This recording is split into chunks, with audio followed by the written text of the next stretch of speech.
Fantastic performances from all Chairgirls squads last weekend saw 3 wins across the board. The first team hosted Oxford City, where they showed out with a stunning 4-1 win.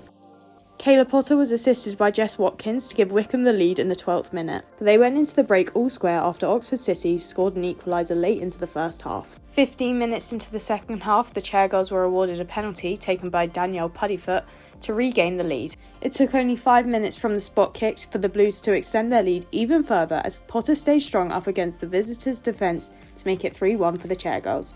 Again, only 5 minutes after Wycombe's third, player of the match Jess Watkins made it 4. Manager Carl Simon reflected on his side's dominating win against the joint league leaders. Well, like you say, joint top. Oxford came here with a really good record this season. They've been doing really well. They've had some good additions to their squad, and obviously we've come off of the back of a couple of defeats that in some ways shouldn't have been. But it was really pleasing to put on the performance that we did today. Welcome back a few players who have been out for a few weeks. And now we put on, I think, one of our best performances of the season. So, yeah.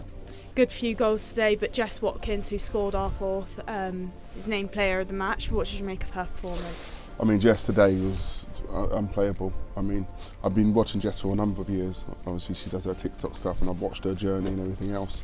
When I had the opportunity to sign her, I snapped it up straight away. However, I hadn't actually seen her play in a trial match or anything like that. But you know, sometimes you get a hunch on a player, and I have to say that the past few games she's been getting better and better and better and better. And I don't think she's reached her ceiling yet. I think there's more to come from Jess Watkins. And today, yeah, she was just, with and without the ball, just head and shoulders above everybody. It was a much needed win for the Chairgirls, who came in off of the back of 2 tough cup results. Well, the players know they've been doing well. You know, we've been scoring goals, we've been playing well, but the last 2 games, a bit of complacency, whatever you want to call it, we let a couple of games slip that should never have been in the last 10 minutes of games. In the FA Cup and the League and the County Cup. It should never have been, really. It's just but sometimes it's one of those things. And we said at the time, sometimes you need something like that just to give you a little reality check, get you humble again, get you refocused. And I think you saw that today with the players. There was no margin for error. We've reflected well. The players have reflected well the past 2 or 3 weeks, and they've came back and they've given everything for the club, and they've shown exactly what they can do in this league this season. And you know, we look forward now. You know, again, this is the level is set. They know what they can do. We know what we can do in this division. We've just got to keep doing it week in, week out. The first team now look ahead to this weekend's League Cup tie against AFC Varsity. Again, Varsity again. I think again we don't want to be complacent. We're not taking any more chances. And we said from last week, you know, that's it, enough. We want to start doing the basic things well, because we know that going forward we have everything that we want. But we know that we have to do the basics well, and that's what we're looking to do. Last weekend also saw a win for our Devs squad, who put 3 past Slough Town. A goal from Eleanor Mitchell and 2 from Mira Ashby secured all 3 points for the Chairgirls on the road. Lead coach Sunny Moore was pleased with his side's performance. A much needed win. Obviously the results previously have not been going our way. That said, the stuff we're working on, it really clicked against Slough.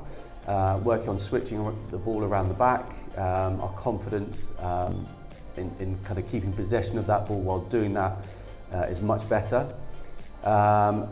It took a little bit of time to secure the first goal, but once we did, we just dominated the game thereafter.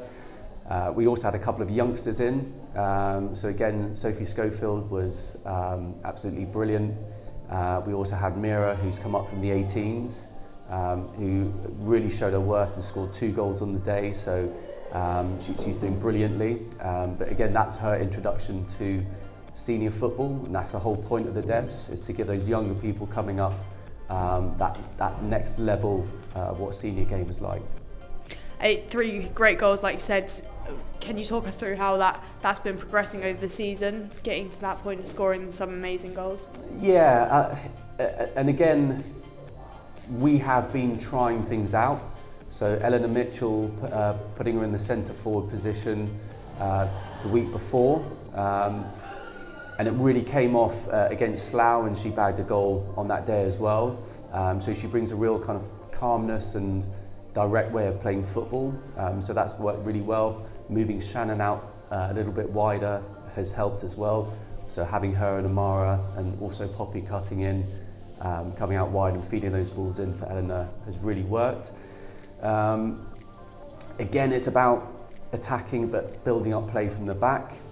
So using our full-backs and our centre-backs to kind of be the kind of conduit on that process is starting to click as well. It was the under-18s who kicked off the winning weekend last Saturday away at Aldershot, where they executed a fantastic 6-1 win. 4 of the goals came from young Chairgirl Lily, whilst both Sadie and Eliza added to the tally each. The under-18s now look ahead to hosting Andover this Saturday at Burnham. As for this Sunday, there's no game for the Devs, but the first team host AFC Varsity in the League Cup. So make sure you get down to Burnham this Sunday to cheer on your Chairgirls.